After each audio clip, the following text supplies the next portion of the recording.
Si el cloruro no entra, no hay inhibición. Si no hay inhibición, va a haber excitabilidad. Por tanto, la estrinina es un estimulante del sistema nervioso central. ¿Cuál es el mecanismo de la estrinina? La estrinina tiene como hielo molecular los canales del sodio, ligando dependiente, ¿no?, de glicina. Al bloquear el receptor de glicina, impide de que la glicina abra los canales, impide que se produzca hiperpolarización. Por tanto, va a haber una excitabilidad, ¿no? Es como un chiquito, ¿no? Un niñito, ¿no?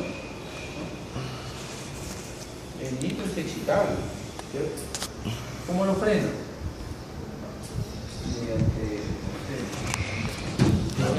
¿no? De ponerle una cosita que se llama una solita ahí. Una suernés.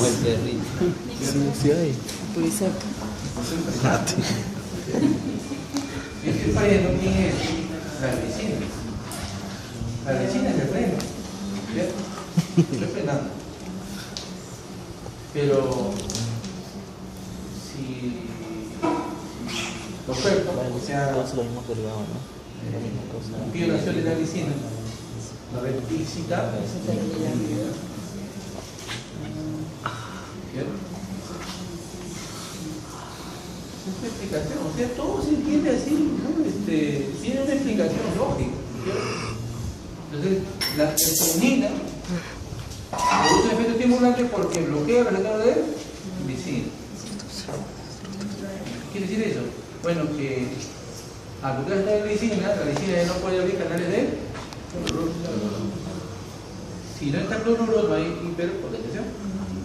Por tanto, el equilibrio se va hacia la excitación. Y la estrinina puede producir amor. Por excitabilidad. ¿Convulsiona? Si es un antagonista, por ejemplo, no competitivo. Diazepam.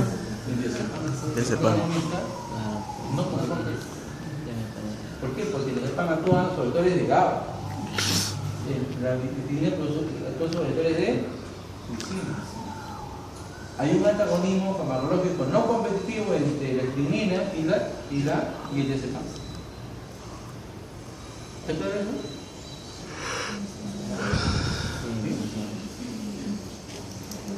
Esa es su explicación, por ejemplo, de la práctica, ¿no? El antagonismo no competitivo entre glicina y diazepam.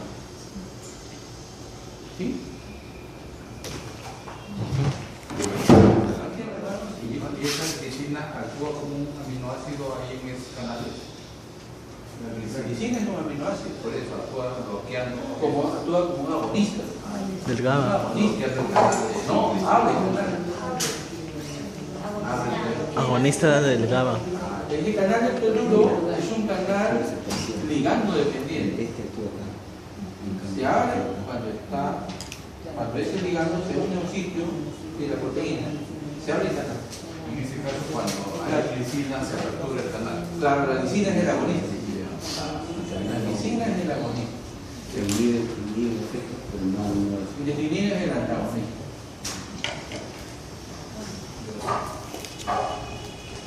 El tercer ejemplo más conocido del receptor tipo canal iónico es el receptor de glutamato. El glutamato es un neurotransmisor, también es un aminoácido, pero su función fisiológica es abrir canales de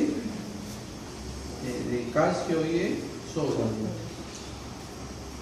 generalmente a nivel neuronal, ¿cierto? Por ejemplo, este es el canal, ¿no? Son 4 subunidades, ¿no?, que forman un poro por donde el calcio y el sodio pueden entrar. Si este calcio-sodio va a haber despolarización. Entonces, esta neurona de le puede transmitir una información estimulante a esta neurona mediante el glutamato.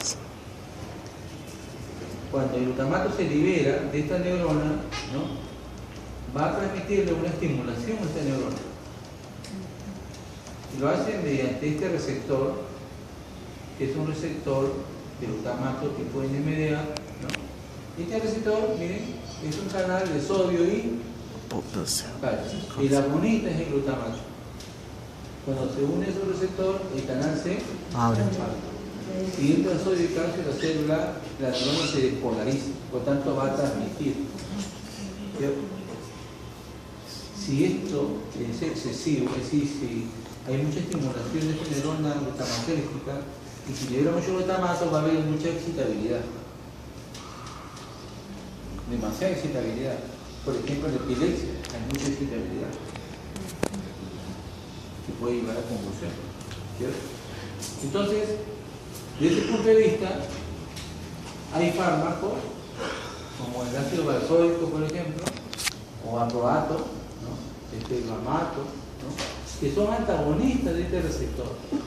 ¿Qué quiere decir? De que van a bloquear este receptor. Al bloquear este receptor van a impedir que el glutamato se una a él. Si el glutamato ya no se une a este sitio, el canal no se abre, se cierra. Si se cierra o no se abre, no entra sodio ni calcio. No va a haber despolarización. Si no hay despolarización, esta neurona no se excita. No sé si Por lo tanto, no va a transmitir. Va a haber un fenómeno inhibitorio.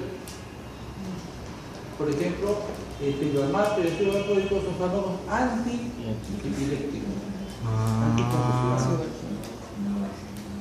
¿Por qué? Porque impide la excitabilidad. ¿Cómo lo hacen? Bloqueando los receptores de glutamato es decir, impide la entrada de sodio y calcio. Sodio y calcio. la neurona. La transmisión del impulso disminuye. La velocidad de transmisión disminuye. ¿Sí? Entonces, para poder saber este mecanismo de acción de este medicamento, tenemos que saber de que el receptor es tipo canal iónico para calcio y sodio, que normalmente son abiertos por el neurotransmisor glutamato, un neurotransmisor inhibitor. ¿Qué quiere decir? De que cuando estamos en una fiesta, por ejemplo, alegres, ¿no?, bromeando nuestro nivel de glutamato,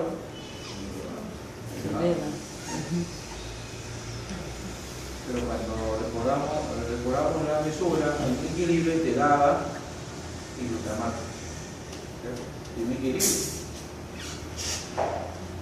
Bueno, si este equilibrio se rompe, ya sea que el nivel de miraba bajo o suba, o el nivel de glutamato bajo o sube, va a haber patología. Para que no se vea. Hay desequilibrio. La mayor parte de las enfermedades del cerebro son excitatorias. Por tanto, muchos problemas de excitabilidad excesiva son tratados con benzodiazepinas o con fármacos que bloquean el receptor de glutamato. ¿Sí? ¿De acuerdo? Sería la convulsión. Y luego pasamos a la receptora tocada proteína. Sí. Eso es lo más importante, ¿no? Es lo más importante. Estos receptores tienen un nivel estructural. La estructura es cómo está formado, cuál es su conformación, cómo se ubica, ¿no?, qué características tiene relevantes que puedan servir como forma de identificación de ese receptor.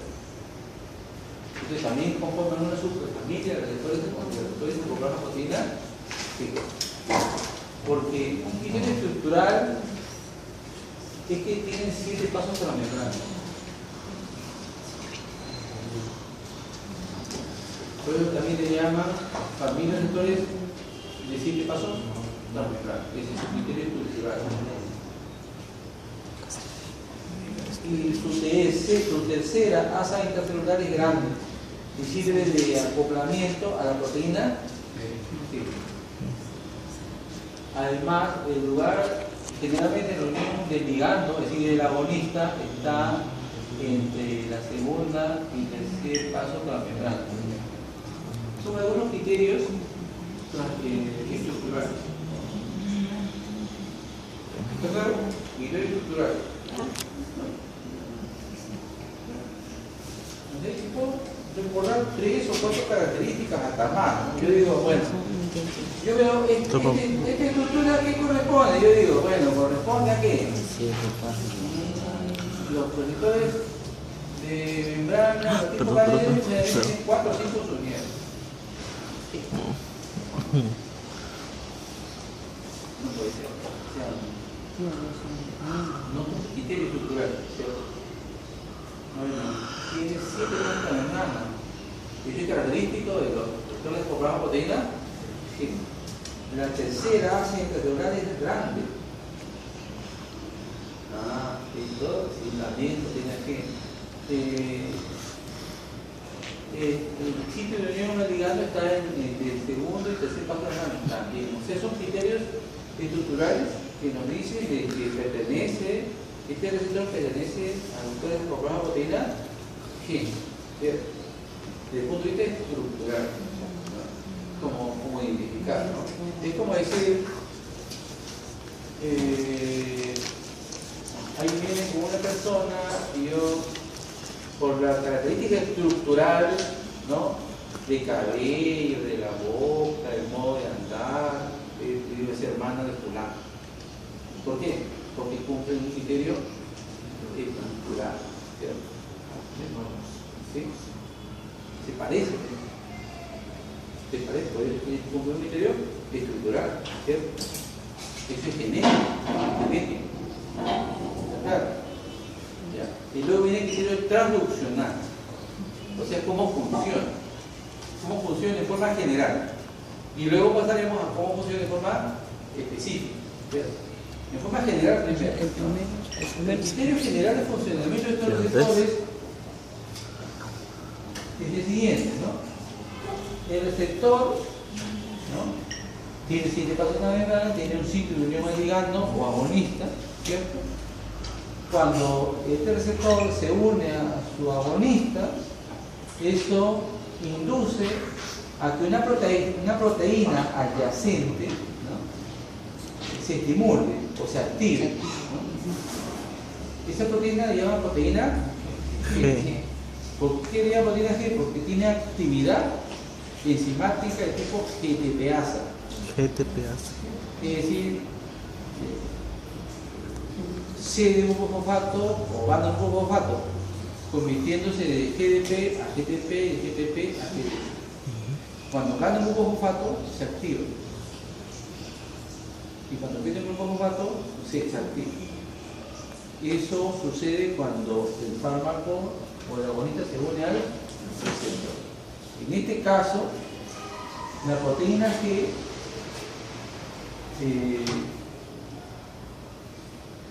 puede, cuando veo un signo positivo, que sí que sea activado.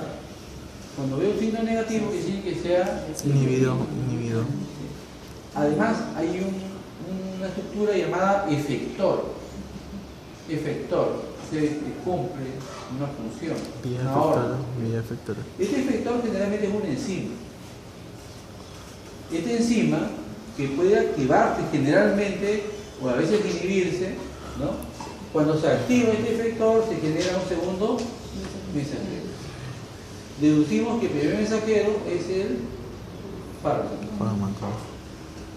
Este segundo mensajero tiene diversos mecanismos de transducción. Por ejemplo, liberar calcio, fosforizar proteínas, etc. Estas acciones intracelulares conllevan al efecto celular, ¿cierto? A la vez, este mismo receptor puede acoplarse, puede influir mediante una proteína G sobre un canal. ¿No? Igual, si dice positivo, quiere decir que lo va a abrir. Si es negativo, quiere decir que lo va a cerrar, ¿cierto? El canal. Si este canal se abre o se cierra, va a permitir o impedir la entrada de un ion, ¿no? Por lo tanto, hay un cambio en la excitabilidad, al igual como ya hemos visto para los canales, ¿cierto? Ese es un criterio general, se puede decir, ¿no? O sea, es un resumen general. Ahora veremos lo específico. Hay 3 hasta 4 situaciones específicas que se entienden muy bien ahora. Una es lo relacionado a la enisiclasa y a la MP. Aquí, antes de pasar este es lo que decía, ¿no? Este es el criterio estructural, ¿no? Este receptor es el mismo, ¿no? Tiene 7 pautas membranas. En este receptor no hay ligando, por lo tanto la proteína G está adyacente, está inactivada. ¿Por qué no porque está inactivada? Porque las 3 subunidades están pegaditas.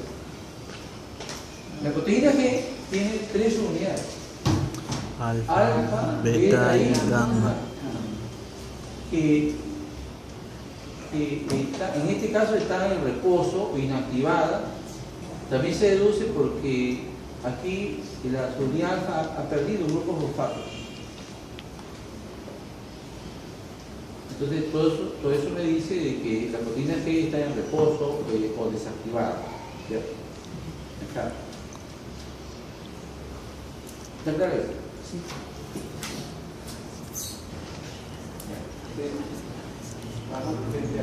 Sí, está bien. Creo que se puede. Estamos en micro, ¿no?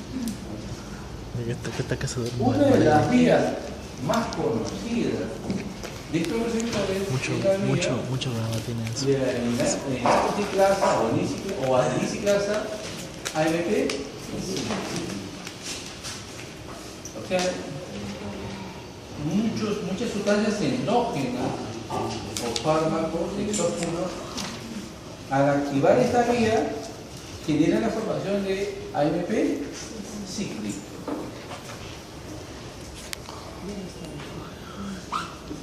Si tienen dudas por ahí, pregúntenme. Entonces, tenemos el receptor, ¿no? Con el agonista. Este receptor se ha activado, se puede decir, ¿no? Pero este receptor se activa, ¿no? ¿Qué pasa con la proteína G? Se activa. Se separa. Se activa. ¿Y qué quiere decir activación de la proteína G? Acción del elemento. Se va a separar sus menciones. Aquí, la proteína G está inactiva. ¿Por qué? Porque no hay agonista en el receptor. Cuando el receptor aparece según el sitio de acción, el receptor se activa. Y la proteína G Se abre. Se abre o se desune momentáneamente, ¿no? Las subunidades se separan momentáneamente en dos. Por un lado, beta gamma y por otro lado, alfa. Esas subunidades se separan y a la vez la subunidad alfa adquiere un grupo fosfato para convertirse a GTP, ¿cierto? Eso indica su activación, ¿cierto? Esas subunidades, como acá, por un lado alfa, por otro lado beta gamma, pueden estimular diferentes efectores o transductores dentro de la célula, ¿no? En cada uno inicia una acción específica, ¿no? Pero luego que el agonista se separa del receptor, el receptor se desactiva, por tanto la proteína G nuevamente va a unirse, pero para eso tiene que ceder un grupo fosfato. Cuando cede un grupo fosfato, beta gamma nuevamente se une a alfa y está listo para otra interacción. Es decir, de que la interacción fármaco-receptor, por ejemplo, muchas veces se creía de que, en general se creía de que el receptor se unía al agonista y el agonista se quedaba unido al receptor y todo el tiempo que se unía al receptor se activaba, ¿no? Es como dar un beso de 5 minutos, ¿cierto? O sea, cuando hay una interacción de pareja, solamente le damos un beso de 5 minutos y ahí se acaba. O sea, no tiene lógica dar un beso de 5 minutos porque generalmente la relación es, digamos, pues no sé, ¿a cuántos besos le dan en una relación? No sé, 30, 40 veces. ¿Cierto? Y así funciona. Y cada beso se activan los sistemas, ¿no? Igual acá. Entonces, ¿qué quiere decir? De que en cada besito, en cada contacto, hay un ciclo. Pero ¿cuál es la ventaja? De que en cada ciclo se forman segundos mensajeros. ¿No? Si en cada besito se forman 100 segundos mensajeros, en 10 besitos serán 1000 segundos mensajeros. Y es posible que desde 10 besitos ya el agonista se metabolice, se desactiva, porque tiene que metabolizarse. Pero esos 10 besitos fueron suficientes para que le llegara una cantidad de segundos mensajeros que mantenga la célula activada por un tiempo más largo, en ausencia del agonista, ¿no? Es como un beso que dura hasta el lunes, ¿no? El fin de semana, digamos. ¿Por qué? Porque ese beso activó todo un sistema que deja satisfecho al sistema durante una semana o varios días, ¿no?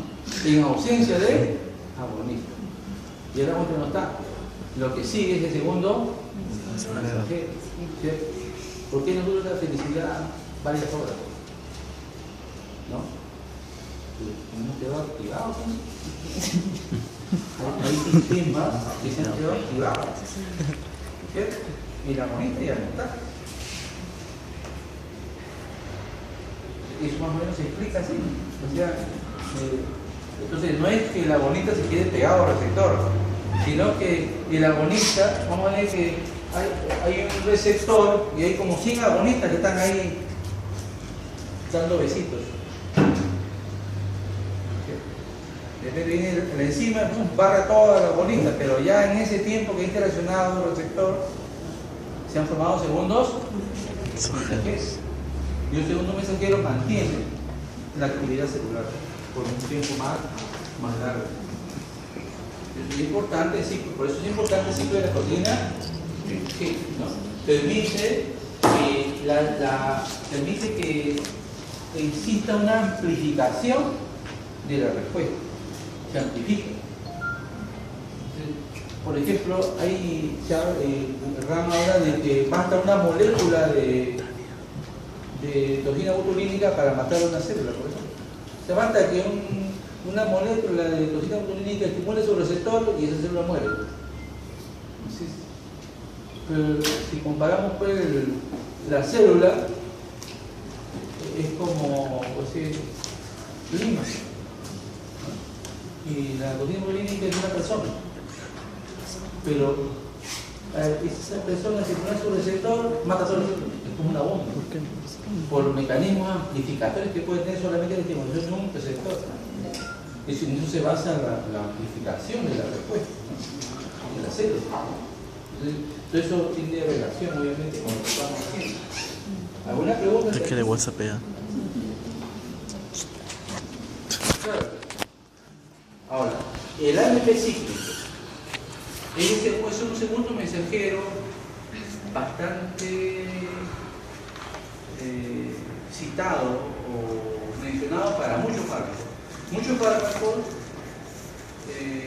ejercen esta acción porque aumentan el nivel de AMP Quiere decir de que ese fármaco activa un receptor alfa-proteína vía adenina, ¿cierto? Y aumenta el nivel AMP cíclico en el cerebro. El AMP cíclico activa una enzima llamada proteína quinasa A. Hay varias familias de proteína quinasa. Una de las más conocidas son la familia de las proteínas quinasas A. ¿Por qué le he puesto A? Porque depende de AMP cíclico. Hay proteínas quinasas G, porque depende de GMP y así. Hay varias familias de proteínas quinasas. La más conocida proteína quinasa A, es decir, que se activa por el AMP cíclico. Si esta enzima, cuando está así entera, está inhibida, está inactivada. Cuando aparece el AMP cíclico, se activa. Esta proteína quinasa, ¿no?, tiene varias funciones que se han encontrado hasta ahora. Por ejemplo, puede activar canales iónicos, puede activar proteínas implicadas en la síntesis de neurotransmisores, puede activar proteínas implicadas en la expresión de genes, puede activar proteínas implicadas en la regulación de los efectos del calcio, puede activar o inhibir enzimas del metabolismo, etc. Eso depende del tipo de célula donde aumente. ¿No? Hay algunos ejemplos característicos que deben entender eso. Oh. Vamos a ver un